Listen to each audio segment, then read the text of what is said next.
Well, rumors are swirling that the United Arab Emirates could soon recognize Somaliland as an independent state. ሶማሊላንድ የገባው ጦር ዩናይትድ አረብ ኤሚሬትስ እስራኤልና አሜሪካ በጋራ ቀንዱ ሌላ አደጋ ተጋርጦበታል። ከጦርነት አዙሪት ተላቆ የማያውቁ የአፍሪካ ቀንድ አዲስ ፈተና ከፊቱ ተጋርጦበታል። ኢራንን በጋራ እየተዋጉ የሚገኙት አሜሪካና እስራኤል ብቻ ሳይሆን በፋርሶቹ ኢላማ ውስጥ የገባችው የተባበሩት አረብ ኤሚሬትስ ከአቡዳቢ ሳይሆን ከአፍሪካ ቀንዱና የመን ሁቲዎችን ለመምታት ብለውም ቀንደኛ ጠላቷን ኢራንን ለመምታት አዲስ ስትራቴጂ ይዛ ብቅ ማለቷ ተሰምቷል። ይህ ለኢትዮጵያና ለአፍሪካ ቀንድ ትልቅ የራስ ምታት ሆኗል። በተለይም ከሁለት ዓመታት በፊት ከሀርጌሳ ጋር የባህር በር ስምምነት አደረግኩ ላለችው አዲስ አበባ የተባበሩት አረብ ኤሚሬትስ የምትባል ሚጢጥዬ ሀገር ኢራንን እንደምትፈራ ዓለም ቢያረጋግጥም ምን ያክል እጇ ረጅም እንደሆነ ግን ዛሬም ለዓለም አቀፉ ማህበረሰብ አሳይታለች። ይባስ ብሎች የተባበሩት አረብ ኤሚሬትስ የተሰኘችውና በመሐመድ ቢን ዛይድ አልናህያን የምትመራው ሀገር ልዕለ ኃያሏን ሀገር አሜሪካና ለእስራኤል በሶማሌላንድ የጦር ሰፈር እየገነባች መሆኗን መረጃዎች እያመላክቱ ይገኛል። የጠቅላይ ሚኒስትር ቤንያሚን ኔታንያሁ አስተዳደር በዓለም ላይ ለሶማሌላንድ መንግስት እውቅና የሰጠ መንግስት መሆኑ ይታወሳል። ያ ብቻ ሳይሆን ታላቁ አሜሪካም ለዘመናት ለዋናዋ ሶማሊያ መረጋጋት ብዙ መስዋዕት ከከፈለች በኋላ አሁን ላይ ፊቷን ወደ ሀርጌሳ ለማዞር ተገዳለች። በዚህም አሜሪካና እስራኤል ብሎም የተባበሩት አረብ ኤሚሬትስ በሚስጥር በጎረቤት ሀገር ሶማሌላንድ ላይ እንደገና የጦር ሰፈር እየገነቡ መሆናቸውን ብዙዎችን አስገርሟል። ሰላም ጤና ይስጥልን የተከበራችሁ ውድ ቤተሰቦቻችን፣ ይህን የሶስትዮሽ አደገኛ አካሄድ በጥልቀት እንፈትሻለን።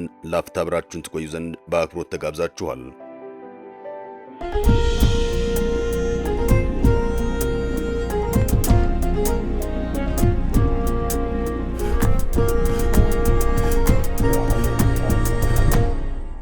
አደገኛው ጥምረት በኢትዮጵያ አፍንጫ ስር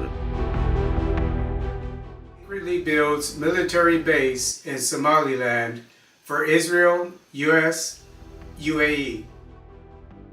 የጠቅላይ ሚኒስትር አብይ አህመድ አስተዳደር የባህር በር ጥያቄ የአፍሪካ ቀንድ የኃይል አስተላለፍ እንደለወጠው በርካታ ተንታኞች ያስረዳሉ።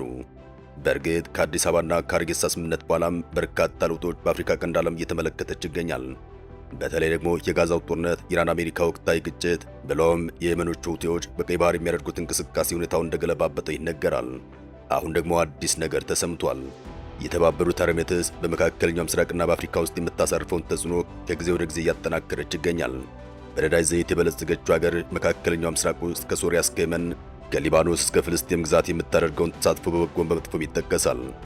ባለፉት ጥቂት ዓመታት ደግሞ አድማሷን አስፍታም ሊቢያን፣ ሶማሊያን፣ ሱዳንን፣ ኢትዮጵያን፣ ኤርትራና ጅቡቲ ውስጥ በሚደረጉ ግጭቶች የንግድና የወደብ የመሳሰሉ ሌሎች የምጣኔ ሀብት እንቅስቃሴዎች ላይ ከፍተኛ ተጽዕኖ እያሳረፈች ይገኛል።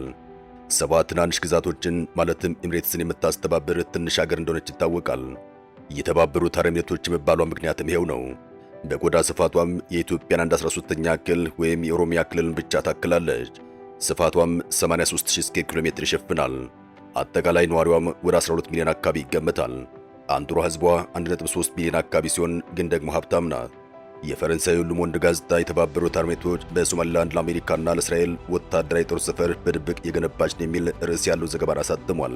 ዘገባው እንደሚያመላክተውም በዓለም አቀፍ ደረጃ እውቅና በሌላት ሶማሌላንድ ውስጥ የሚገኘው የበርበራ አውሮፕላን ማረፊያ ለውቅያኖስ ትራንስፖርት እጅግ አስፈላጊ ከሆኑ የዓለም የባህር መስመሮች አቅራቢያ ለአቡዳቢ፣ ለቴል አቪቭ እና ለዋሽንግተን ጥቅም ሲባል ወደ ወታደራዊ ጦር ሰፈርነት እየተቀየረ ይገኛል። ዋና ከተማዋ ሀርጌሳ የሆነችው ሶማሌላንድ በዓለም ላይ እንቅስቃሴ እጅግ ከሚበዛባቸው የባህር ላይ ንግድ መስመሮች መካከል አንዱ በሆነው የባህር ሰላጤው ላይ ትገኛለች። 800 ኪሎ ሜትር የሚጠጋ የባህር ዳርቻ ያላት ሲሆን የበርበራ ወደብ በኤስያና በአውሮፓ መካከል የሚደረገው ዓለም አቀፍ ንግድና የኃይል አቅርቦት እጅግ ወሳኝ ከሆኑ የዓለም የውሃ መስመሮች አንዱ ለሆነው የባብ-ኤል መንደብ ባህረ ሰላጤ ቅርብ የሆነ ስትራቴጂካዊ ቦታን ይዟል። እንደ አውሮፓውያን አቆጣጠር በ1991 ከሶማሊያ ነጻነቷን ያወጀችው እጩ ቀጠናም ከዚያን ጊዜ ጀምሮም የቀጠናውና የዓለም አቀፍ ኃይሎች የትኩረት ማዕከል ሆና ቆይታለች። የግብፅ የአረብና የሙስሊም ሀገራት ተቃውሞ ቢያሰሙም ይኸው ስትራቴጂካዊ ጠቀሜታዋም እስራኤል ቀጠናዋ እንደ ነጻ ግዛት እንድትገነዘብ ገፋፍቷታል። ሉሞንድ አክሎ እንደዘገበው በእስራኤልና በሶማሌላንድ መካከል ያለው የደህንነት ትብብር በወታደራዊ የስለላ ልዑካን የጋራ ጉብኝት፣ የሶማሌላንድ መኮንኖች በቴል አቪቭ በሚያደርጉት ስልጠና እንዲሁም የእስራኤል ወታደራዊ ቡድኖች በበርበራ የጦር ሰፈር በሚያደርጉ ጉብኝት ምክንያት እያደገ መጥቷል። የተባበሩት አረብ ኤሚሬትስ በአህጉር አፍሪካ የምታሳድረውን ተጽዕኖ ከጊዜ ወደ ጊዜ እየበረታ መጥቷል። በአህጉሪቱ ላይ ጫና ለማሳደር ገንዘብ ፍሰስ ማድረግን ጨምሮም ሌሎች መንገዶችን ትጠቀማለች። የተባበሩት አረብ ኤሚሬትስ ቅድሚያ የምጣኔ ሀብት ፖሊሲን ታራምዳለች። በተለይ በአፍሪካ ቀንድና የሳህል ቀጠና ከሌሎች ሀገራት ጋር ወታደራዊ ስምምነቶችን ፈርማለች። ከዚህ ጋር በተያያዘ ሕገወጥ ንግድና ከመንግስታት ውጭ የሆኑ ታጣቂዎችን ማሰማራት ይጠቀሳል። ባለፉት 10 ዓመታት የተባበሩት አረብ ኤሚሬትስ በአፍሪካ ዋነኛ ተዋናይ ከሆኑ ሀገራት መካከል አንዷ ሆና ይጠቀሳል። የምጣኔ ሀብት ፍላጎት ሲኖራት ቀጠናዊ ጫና መፍጠርም ችላለች። በነዳጅ ሀብቷ የተትረፈረፈች የተባበሩት አረብ ኤሚሬትስ የመከላከያና ወታደራዊ ፍላጎትም አላት። በዋናነት የሚጠቀሰውም በቀይ ባህርና በህንድ ውቅያኖስ ያላት ፍላጎት ነው። የየመን ሁቲ አማጽያን በቀይ ባህር ላይ በቅርብ ጥቃት ሲሰነዝሩ ቆይተዋል። በአፍሪካ ቀንድና የሳህል ቀጠና ያለው አለመረጋጋት ጨምሯል። እነዚህ ክስተቶችም ከተባበሩት አረብ ኤሚሬትስ የጀርባ በር ዲፕሎማሲ እንዲሁም ከመንግስታት ውጭ ካሉ ኃይሎችና ከታጣቂዎች ትስስር ጋር ተያይዘው ይነሳሉ። ማሳያ ሆኖ የሚጠቀሰውም ከሶማሊያ ነጻ አገርነቷን ካወጀችው ሶማሌላንድ የተባበሩት አረብ ኤሚሬትስ ስምምነት በፈጸሟ ብሎም ለሱዳኑ ፈጥኖ ደራሽ ኃይል ማለትም RSF ድጋፍ መስጠቷ እንደሆነ ይነገራል። የተባበሩት አረብ ኤሚሬትስ ለነገሩ ይፋዊ እውቅና ባትሰጥም አሊያም ይፋዊ መግለጫ ባታወጣም በአፍሪካ ውስጥ ሀያል የመሆን አዝማሚያውም በጉልህ ይታያል። ጉዳዩ አወዛጋቢ ቢሆንም እንኳን የተባበሩት አረብ ኤሚሬትስ ጣልቃ መግባቷና የምጣኔ ሀብት ፍላጎቷን ለማስጠበቅ መሞከሩ አልቀረም። በዚሁ በአፍሪካ አህጉር ላይ ጫና በማሳደር ጉዞ እንደ ቻይና ያሉ ዓለም አቀፍ ተገዳዳሪ ኃይሎች እንዳሉ ይታወቃል። ጫና የማሳደር ፍላጎቱ የተባበሩት አረብ ኤሚሬትስ ላይ መልሶ ሊያሳድር የሚችለው ተጽዕኖ አለ። አካባቢያዊ ፖለቲካዊ አንድምታውም ይጠቀሳል። ከእነዚህ መካከል በአፍሪካ ሊፈጠር የሚችለው አለመረጋጋት አንዱ ሲሆን የተባበሩት አረብ ኤሚሬትስ ከተለያዩ ግጭት ጋር በተያያዘ እንደ ጠላት መፈረጇ ተያይዞ ይነሳል። ማሳያ የሚሆነው ከአልቃይዳ ጋር ትስስር ያለው አልሸባብ ሲነሳ የተባበሩት አረብ ኤሚሬትስም አብሮ መጠቀሱ ነው። የተባበሩት አረብ ኤሚሬትስ እንደ ገበያና ኢንቨስትመንትን ጨምሮ ፕሮጀክቶች እንዲጨምሩ አድርጋለች። እንደ አውሮፓውያን አቆጣጠር ከ2006 ጀምሮም በወደቦች አካባቢ ያለው እንቅስቃሴ ከፍ ብሏል። ዓለም አቀፍ ኃይሎች አፍሪካ ላይ ጫና ለማሳደር ሩጫ ከመጀመራቸው በፊት ነው የተባበሩት አረብ ኤሚሬትስ ሚናዋ እንዲጎላ ጥረት የጀመረችው። የአፍሪካ አህጉር በተፈጥሮ ሀብቱ ማለትም በነዳጅ በማዕድንና በግብርና ውጤት መቅጠሪቱ ምክንያት ዓይን እንደበዛበት ይታወቃል። የተባበሩት አረብ ኤሚሬትስ ለምጣኔ ሀብት ቅድሚያ የሚሰጥ ፖሊሲን ታራምዳለች። ነዳጅ ላይ የተመሰረተውን ምጣኔ ሀብቷን በሌሎች ሀብት ምንጮች ለመደገፍ የምታደርገው ጥረት አካል ተደርጎ ይወሰዳል። በአህጉሪቱ ባሉ ግጭቶች ገለልተኛ ለመሆን ትሞክራለች ተብሎ ቢነገርም ጉዳዩ ግን ከዛ ባሻገር እንደሆነ ይታወቃል። ነገር ግን የምጣኔ ሀብትና የወደብ ተጠቃሚነትን ከግምት በማስገባት ወታደራዊ እንዲሁም የመከላከያ ስምምነት መፈራረሟም አልቀረም። የተባበሩት አረብ ኤሚሬትስ በአፍሪካ ቀንድና በሳህል ቀጠና ሽብርተኝነትን፣ እስላማዊ አክራሪነትና የባህር ላይ ዘረፋን በመዋጋት ጣልቃ እንደምትገባ ይታወቃል።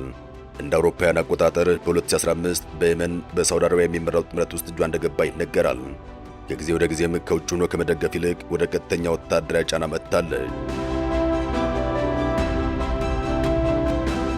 እንደ አውሮፓውያን አቆጣጠር በ2019 በሳውዲ ከሚመራው ጥምረት በከፊል ወጣም ከሁቲዎች ጋር ተቀናቃኝ የሆኑ ታጣቂዎችን መደገፍ ጀምራ እንደነበር ይነገራል። በሰብአዊ ድጋፍ በኩል አፍሪካ ላይ ጫና ለማሳደር የሚደረገው ሙከራ ተጠቃሽ እንደሆነ ይታወቃል።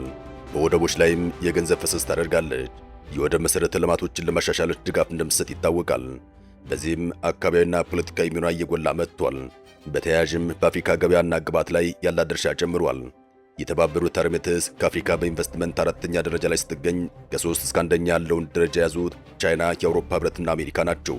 ከባሕረ ሰላጤው ሀገራት የትብብር ማዕከል ውስጥ በአፍሪካ ቀዳሚዋ ኢንቨስት አድራጊ የተባበሩት አረብ ኤሚሬትስ እንደሆነች ይነገራል። በአፍሪካ ያለውን 1.5 ቢሊዮን የሚጠጋ ህዝብ ፍላጎት ለመሸፈን በኃይል አቅርቦት፣ በወደብ ልማት፣ በማዕድን፣ በግብርናና በመሠረተ ልማት ብሎም በቴሌኮሙኒኬሽን ዘርፎች ኢንቨስት ተደርጓል። እንደ አውሮፓውያን አቆጣጠር በ22 የተባበሩት አረብ ኤሚሬትስ በአፍሪካ አራተኛ ውጭ ቀጥተኛ ኢንቨስትመንት ነበራት። 60 ፕሮጀክቶችም ተዘርግተዋል። ቀዳሚዎቹ 3 ሀገራትን ስንመለከት አሜሪካ 93 ፕሮጀክቶችን፣ ፈረንሳይ 78 ፕሮጀክቶች ብሎም ዩናይትድ ኪንግደም 64 ፕሮጀክቶች ናቸው። ኤፍዲአይ ማርኬትስ የተባለ ተቋም ባወጣው መረጃ መሰረት የአፍሪካን የካፒታል ፍሰት በ49.9 ቢሊዮን ዶላር እንዲሁም የሰራተኞች ቁጥርን በ18600 ሰዎች በቀዳሚነት የምትመራው የተባበሩት አረብ ኤሚሬትስ ናት። ሰብልን በማልማት በግብርና፣ በመጠጥ አቅርቦት፣ በስኳርና በሌሎች ጣፋጭ አቅርቦት ኢንቨስትመንቷም ጨምሯል። የባሕረ ሰላጤው ሀገራት ካለባቸው የለም መሬት ውስንነት አንጻር የቀጠናውን የምግብ ደህንነት ለማረጋገጥ አፍሪካን የምግብ ቅርጫት ለማድረግ የሚደረገው ጥረት ማሳያ ነው። የተባበሩት አረብ ኤሚሬትስ የአፍሪካን ንግድ ለመሳብ ትሞክራለች። እንደ አውሮፓውያን አቆጣጠር በ22 በዱባይ ዓለም አቀፍ ቻምበር የተመዘገቡ 26420 የአፍሪካ ተቋማት ናቸው። ቻምበሩ በጆሃንስበርግ፣ በናይሮቢ፣ በማፑቶ ብሎም በአንካራ ቢሮዎች አሉት። ይህም 6.5 በመቶ እድገት እንዲመዘገብ አስችሏል። የዱባዩ ጀባል አሊ አውሮፕላን ማረፊያ የእስያና የአፍሪካ ድልድይ የሆነውም በዚሁ መንገድ ነው። የተባበሩት አረብ ኤሚሬትስ ቅድሚያ ከምትሰጣቸው ጉዳዮች መካከል አንዱ ወደብ እንደሆነ ይነገራል። ተንታኞች እንደሚሉት የተባበሩት አረብ ኤሚሬትስ ወደቦች በመጠቀም በአፍሪካ ላይ ያላትን ጫና እያጠናከረች ይገኛል። መቀመጫውን ዱባይ ያደረገው ዲፒ ወርልድና አቡዳቢ ያለው አቡዳቢ ፖርትስ ግሩፕ ዋነኛ የወደብ ጉዳይ አሳላጮች ናቸው። ሁለቱ ተቋማት ከሉላውያን ቤተሰብ ጋር ትስስር እንዳላቸው ይታመናል።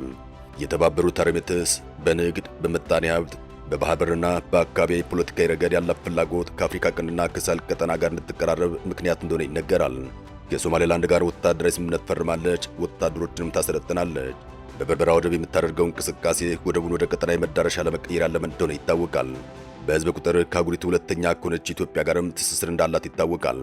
እንደ አውሮፓውያን አቆጣጠር በ2010 ኤምባሲዋን ከከፈተች በኋላም በ2013 የዱባይ ቻምበር ቢሮን ከፍታለች።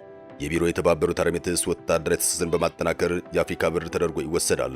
በሰሜን ኢትዮጵያ ባለው ጦርነትም ከፌዴራል መንግስቱ እንደቆመች ብሎም ኢትዮጵያ ከሶማሌላንድ ጋር የተፈራረመችውን ስምምነት ከጀርባ ሆና እንደገፋፋችም ይነገራል። በከፊል ራስ ገዝ በሆነችው የሶማሊያ ፑንትላንድ ግዛትም የባህር ላይ ዘራፊዎችና አሸባሪዎችን በመዋጋት ድጋፍ ትሰጣለች ተብሎ ይነገራል። በሱዳኑ እርስ በርስ ጦርነትም እጇ እንዳለበት ይታወቃል። ለፈጥኖ ደራሽ ኃይሉ መሳሪያ ለማስገባት የባግነር ቅጥረኛ ተዋጊዎችን ተጠቅማለች የሚሉ ሪፖርቶች ወጥተዋል። ሞሪታንያ፣ ማሊና ቻድን ጨምሮ ከሳህል ሀገራት ጋር ወታደራዊ ስምምነት ፈርማለች። በእነዚህ ቀጠናዎች ያላት ሚናም ከአረብ ሀገራት አጋሮቿ ከሆኑት ከግብፅና ሳውዲ አረቢያ ጋር እንዳቀያየማት ይታወቃል። እስራኤል የሁቲ አማጽያንን ለመዋጋት በሶማሌላንድ የጦር ሰፈር ልትገነባ ነው መባሉን ሀርጌዝ አስተባብላለች። በአውሮፓውያኑ መጋቢት 11 ብሉምበርግ ባወጣው ዘገባ መሰረት እስራኤልና ሶማሌላንድ የደህንነት ስምምነት ለመፈራረም ውይይት እያደረጉ መሆናቸውን፣ ንግግሩን በበርበራ አቅራቢያ ለእስራኤል ይዞታ መስጠትን እንደሚያካትት ገልጾ ነበር። እስራኤል የሁቲ አማጽያንን ለመታገል በቀይ ባህር ዳርቻ ሶማሌላንድ ውስጥ የጦር ሰፈር ልትገነባ እንደምትችል ዘገባው ይጠቁማል። በሶማሌላንድ እስራኤል የሚኖራት ይዞታን እንደ ወታደራዊ ኢላማ እንደሚወስድ የሁቲ አማጽያን መሪ አብዱል ማሊክ አልሁቲ ተናግሯል። ለሶማሌላንድ የሀገርነት ዕውቅና በመስጠት የመጀመሪያ ሀገር በሆነችው እስራኤልና በሀርጌሳ መካከል ተደርጓል የተባለውን ውይይትም ሞቃዲሾ ውድቅ አድርጋለች። የሶማሊያ ፕሬዝዳንት ሐሰን ሼክ መሐመድ በጥር ወር ከአልጀዚራ ጋር ባደረጉት ቆይታም እስራኤል በሶማሌላንድ ወታደራዊ ሰፈር ብትገነባ የሞቃዲሾ ሉዓላዊነት እንደምትጥስ አስጠንቅቀዋል። የሶማሌላንድ የውጭ ጉዳይ ሚኒስትር አብዱራሂም ዳይ አዳም ከእስራኤል ጋር ያላቸው ግንኙነት በጋራ ፍላጎት ላይ የተመሰረተ እንደሆነ ገልጸዋል። ሁለቱ ሀገራት አንዳቸው ሌላኛቸው ዕውቅና ስለሰጡ ዲፕሎማሲያዊና ምጣኔ ሀብታዊ ትስስር መፍጠር እንደሚችሉም ተናግረዋል። ሆኖም ግን ግንኙነታቸው ወታደራዊ ትስስር እንደማያካትት ጠቅሰዋል። የአሜሪካና የእስራኤል አዲስ ፖሊሲ በሶማሌላንድ Israel has become the first country to formally recognize the Republic of Somaliland. አሜሪካ በሶማሌላንድ የሚኖራትን ልዩ መብት በተለይ ጦር ሰፈር ከመገንባትና ከማስተዳደር አኳያም በሚኖራት ልዩ መብት ዙሪያም የሚደራደሩ ከፍተኛ ወታደራዊ ልዑክ ወደ ሶማሌላንድ ሪፐብሊክ ሀርጌሳ በቅርቡ ተልከው ነበር። ፕሬዚዳንት ዶናልድ ትራምፕም ልዑኩ የተጠናከረ ሪፖርት በቀጠና ያሉ የአሜሪካ አጋር ሀገራትን ፍላጎት ከአሜሪካ ዘላቂ ብሔራዊ ጥቅም አኳያ መዝነው የቻይናን መስፋፋት መግታት፣ ወሳኝ የንግድ መስመር የሆነውን የቀይ ባህርን መቆጣጠር፣ የጸረ ሽብርተኝነት ትግል ማቀላጠፍ፣ በአፍሪካ አህጉር አዲስ የንግድና ኢንቨስትመንት መዳረሻ መበጀት የመሳሰሉትን እስራኤልን በመከተል ሶማሌላንድ ሕጋዊ አገርነት ዕውቅና እንደሚሰጡ ይጠበቃል። ከአሜሪካ በመቀጠል በቅርቡ የእስራኤል አየር መከላከያ ስርዓትን የታጠቀችው ሞሮኮም ለሶማሌላንድ ሪፐብሊክ ዕውቅና እንደምትሰጥ ይገመታል። የዱባይ ገዢዎችም በየመኑ ጦርነት ከሳውዲ አረቢያና ከግብፅ ጋር ተባብረው ሁቲዎችን ሲወጉ ቆይተዋል። በሱዳኑ ጦርነት ግን የካይሮና የሪያድ ገዢዎች ተቃርነው የፈጥኖ ደራሽ ኃይሉን ጦር ይረዳሉ። ታዛቢዎች እንደሚሉት በኢትዮጵያና በኤርትራ ውዝግብ ወደ ኢትዮጵያ ያደላሉ። የሶማሊያ ማዕከላዊ መንግስትን ተቃርነውም የፑንትላንድን ራስ ገዝ አስተዳደር ይደግፋሉ። እስራኤልና የተባበሩት አረብ ኤሚሬትስ የቆየ የሚባል ወዳጅነት ያላቸው ሀገራት አይደሉም። ከ6 ዓመታት በፊት በዶናልድ ትራምፕ ገፋፊነት የአብርሃም ስምምነት ተብሎ የሚታወቀውን ውል ተፈራረሙ። ከዚያ ጊዜ ጀምሮም ግንኙነታቸው እየጠነከረ የመጣ ሲሆን በተለይ ግን አሜሪካና እስራኤል በኢራን ላይ የከፈቱት ጦርነት ከመቼውም ጊዜ በለጠ እንዲቀራረቡ አድርጓቸዋል። ጦርነቱ በእስራኤልና በተባበሩት አረብ ኤሚሬቶች መካከል የነበረውን የደህንነትና ወታደራዊ ዘርፍ ትብብር በእጅጉ አጠናክሮታል። የኢራን እስላማዊ አብዮታዊ ዘብ የቀድሞ ከፍተኛ የጦር አዛዥ ሁሴይን ካናኔ ሞጋሃዳም የተባበሩት አረብ ኤሚሬትስ ከአሜሪካና ከጽዮናውያን ጋር በማበር በእኛ ላይ ጥቃት እየፈጸመች ነው ሲሉ ከሰዋል።